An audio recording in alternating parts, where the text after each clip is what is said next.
This is part two of our conversation on EI, emotional intelligence. We're going to take it a little deeper this time. Today, we're talking about something that gets swept under the rug in so many homes, so many hearts. Why men shut down, why we go quiet, why we pull away, why we stop showing up emotionally even though we're still physically there. Now, I just really want to say this from the jump like, I'm not above the conversation, I am the conversation. I've shut down. I've withdrawn. I've damaged a lot of good love by staying silent when I should have opened up. And I know I'm not the only one. So if you're a man listening or someone who loves a man that's hard to reach, this is for you. You're now tuned in to Elevate with Sage. I am your host, Sage. You could have been anywhere else in the world right now, but you chose to be here with me. And here, we're all about holistic wellness. We're elevating mind, we're elevating body, we're elevating spirit from the inside out. So buckle up, breathe deep. This ain't just a podcast, this a mind shift. Let's elevate. All right, before we go any further, I need you to know this. You are not alone in this. You're not the only man that goes quiet when life gets heavy. You're not the only husband who doesn't know how to say, I'm overwhelmed. You're not the only father who's afraid of showing weakness in front of your kids. Let me hit you with some truth from the real world. According to the American Psychological Association, nearly 60% of men say they rarely or never talk about their emotions with anyone. 77% of all suicides in the U.S. are men, and a major factor is the inability to express emotional pain. A mental health American study showed that men are less likely to seek therapy, even when they know something's wrong. And most men are never taught to even name what they feel. So when you feel like you're the only one shutting down, you're not. It's actually one of the most common patterns in men. And the saddest part is we really don't talk about it until something breaks. I mean, I've had moments where I was in the same house with my wife, but I really wasn't there. I wasn't mean or I wasn't yelling, but I was emotionally unavailable. And that silence, it really spoke louder than the words. What I've learned is this: we don't shut down because we don't care. We shut down because we were taught to cope through silence. But silence is not healing. Silence is where the pain get buried. And if you ever dig it up, it turns into something much more worse: anger, distance, resentment, even physical sickness. I mean, let that sink in for a second.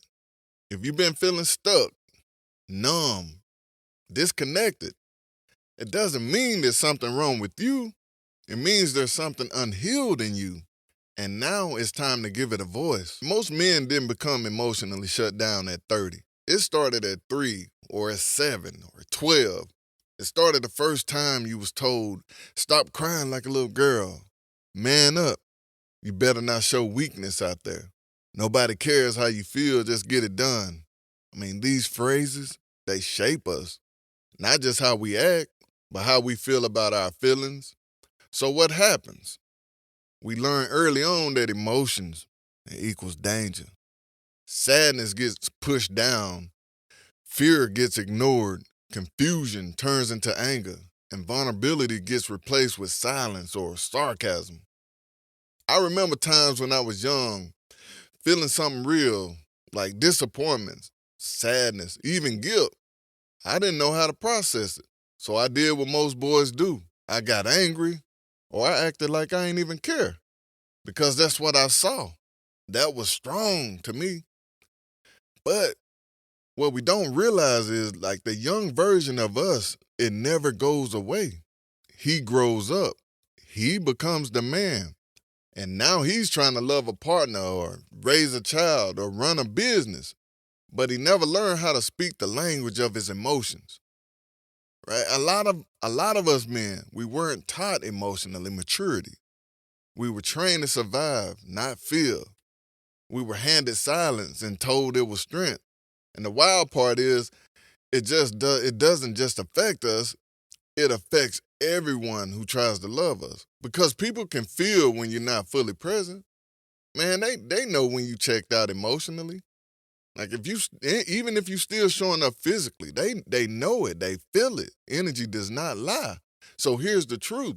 I mean, shutting down emotionally isn't a character flaw, it's just a learned response. And anything that you learn can be unlearned. But to do that, we got to go back to the root. We got to ask ourselves, like, what did I learn about emotions growing up?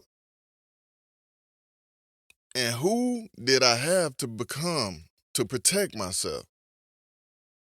Like, give yourself a breath here. Let your mind go back to that younger version of you. Would you treat him the same way you treat yourself now? Let's be real.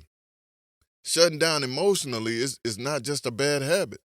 For a lot of us, it became a survival mechanism because somewhere along the way, we experienced something that told us if I open up, I'll be rejected.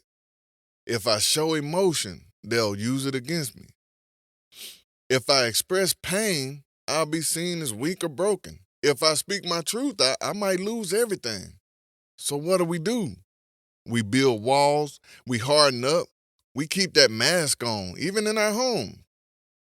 And here's the trap. Some of us don't even remember that moment that taught us to shut down.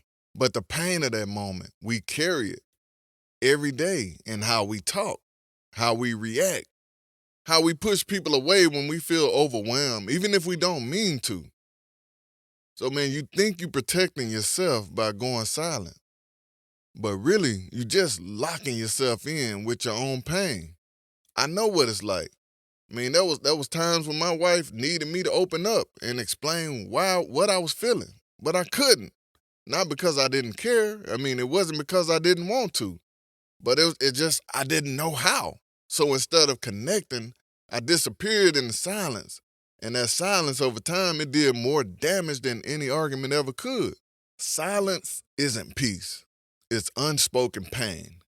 And pain that stays unspoken always finds another way to speak. I want to say that one more time. Silence isn't peace, it's unspoken pain. And pain that stays unspoken always find another way to speak. Let's go even deeper. Some of us experience real trauma, physical abuse, emotional manipulation, being cheated on, being abandoned, being raised in homes where nobody showed affection, and if they did, it came with some conditions. So we just shut down for no reason. We shut down because we were taught through pain that speaking up would cost us something. But here's what I learned though: that shutdown, that once it kept you safe, is now keeping you stuck. One of the hardest pills I had to swallow was this: like my silence was hurting the people that loved me the most. I thought that being quiet during the conflict was keeping the peace. I thought that pulling myself out emotionally was way better than blowing up. I thought that as long as I came home every night, I'm here, everything fine. But I learned the hard way, just because you're physically present doesn't mean you're emotionally available. And in my marriage, that disconnect started to show up like rust under the paint. Like my wife didn't feel safe anymore, not because I was yelling or being disrespectful, but because I was distanced. There was no warmth, no vulnerability, no openness. She couldn't trust me to lead emotionally because I wasn't showing up emotionally.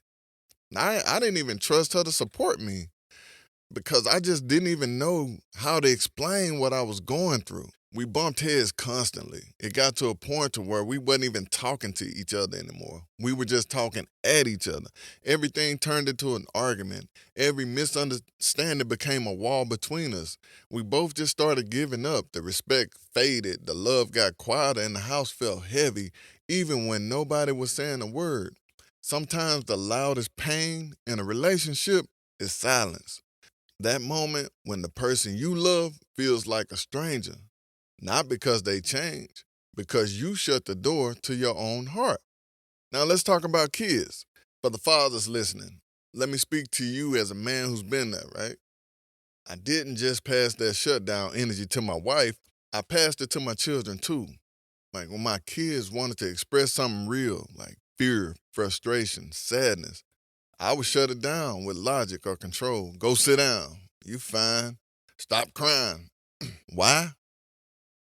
because I didn't know how to hold space for them, because nobody had ever held that space for me.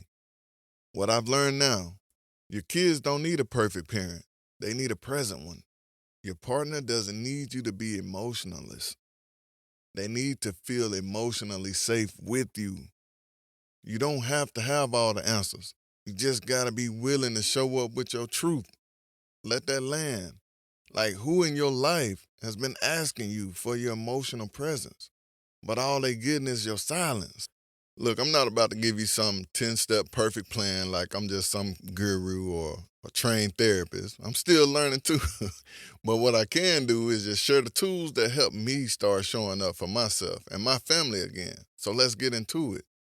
First thing, name what you're feeling, even if it's messy. You don't need the perfect words, you just need the honest ones. So instead of going silent, try saying, I'm feeling a lot right now. I don't know how to express it yet. Or I don't want to say the wrong thing, but I'm feeling something. That alone creates emotional safety for you and the person that's listening. Like, use timeouts with communication. Sometimes you need space. But silence without context feels like rejection. So, something you can try. Listen, I need 10 minutes to process this so I don't shut down or snap. But I'm coming back. So, this to let them know you're not running, you're just regulating. You see the difference? It's real big. So, just use timeouts with your communication. When you just feel like you're about to burst, listen, man, I need 10 minutes to process this. I don't want to shut down. I don't want to snap, or I don't want to cuss you out. You know what I'm saying? But I'm coming back. It'll let them know that you're not running, but you're regulating. All right, another one, journal or record voice notes. You ever been in a conversation where you completely shut down? Then a couple hours later, like you just like, man, I wish I would have said that. But that's why writing or even talking in your voice notes is powerful. So you can say whatever the hell you want to say on paper or in your voice notes, but then when you go to talk to the person that you just having a misunderstanding with, it can be cleaned up, it can be well polished, it can be well thought. You know what I'm saying? That gives you the space to really unpack what you're feeling without the pressure of saying it perfectly in real time. So another thing, you can practice your micro truths. You don't have to pour your whole soul out in one go. Just start with small statements like, man, listen, that kind of hurt my feelings. I felt overlooked just now. I'm not mad. I just need a second to get grounded. Every small truth is a step out of emotional shutdown. So build your emotional language. Most men know how to say, I'm good, I'm mad, I'm tired. But there's so many other emotions that might actually be more accurate. So for example, frustrated or embarrassed, misunderstood, disrespected, anxious, unsafe. Learning these words just really help you locate the feeling before it turns into silence or rage. And to be honest, most men are afraid to say the word frustrated or embarrassed or misunderstood or disrespected or anxious or unsafe. But I promise you, if you practice just being real with those emotions, man, it'll just change your life. So emotional intelligence doesn't mean you never get triggered. It just means you recognize the trigger and you choose not to pass the pain forward. I promise you, the more you practice this, the easier it'll get. Like, you'll start to notice the moment when shutdown creeps in. Like, you'll pause, then you'll breathe, and then you'll respond from presence instead of responding from protection.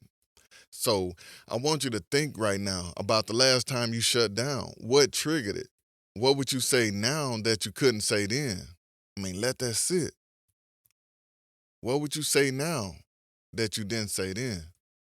So before we close this out, like, I want to read something I received from a bro who heard part one, and he reached out, and I'm not gonna say his name, but I just felt like his words represented so many of us.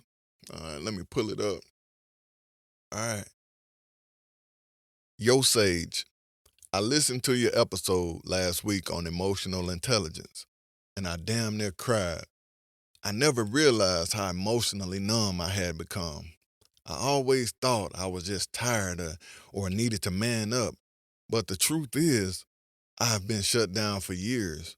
My girl told me a few nights ago, I feel like I'm in love with a ghost. That one line broke me. I want to change, but honestly, I don't even know where to start. I just know I don't want to lose her, and I don't want to keep living like this. I appreciate you for talking about this, man. It's helping me see myself. All right, bro. I appreciate you reaching out, and I just want to say to you and anybody else that feels like that, you're not alone. You're not broken. You're just carrying weight you were never taught to release. This is your invitation to stop holding it all in, because the longer you suppress your truth, the longer you rob yourself and your people of real connection. I want to end this episode the same way I try to end every important moment in my life, and that's with reflection. Because the goal here is not just to inspire, it's to transform. So if you're listening right now, in the car, at the gym, laying in bed, walking through something heavy, this part's just for you. Just take this home with you. Number one, when did I learn to hide my emotions? Think back. Was it a moment, a parent, a relationship? Name that moment that taught you to shut down. Number two, who have I pushed away without even realizing it? Ask yourself, who's felt my distance, even though I never meant to hurt them? Number three, what would change my life if I led with presence instead of pride? I really sit with that, because pride, it'll protect your ego, but presence, it'll protect your relationships. Think about it. You can't lead your family if you're emotionally lost. You can't build real love if your silence keep tearing down trust. You can't call yourself free if you still locked in by pain you never faced. So start small. Pick one feeling to name today. Pick one conversation to finish instead of avoid. Pick one moment to stay present instead of shutting down. That's the work. That's the healing. That's how we elevate. And I just want to say I appreciate the couple little emails that I've gotten so far. And if you got a question, or you just got a comment, or you got some feedback from me, hit me up, elevatewithsage, the number one at gmail.com. Thank you so much for listening. Hey, if this hit you, share it. Send it to somebody going through the fire but still choosing peace. New episodes dropping weekly, and every time we're going a little deeper. This ain't just talk, it's transformations. I'm Sage, and this is Elevate with Sage. Until next time, I wish you nothing but love, peace, happiness. Let's elevate.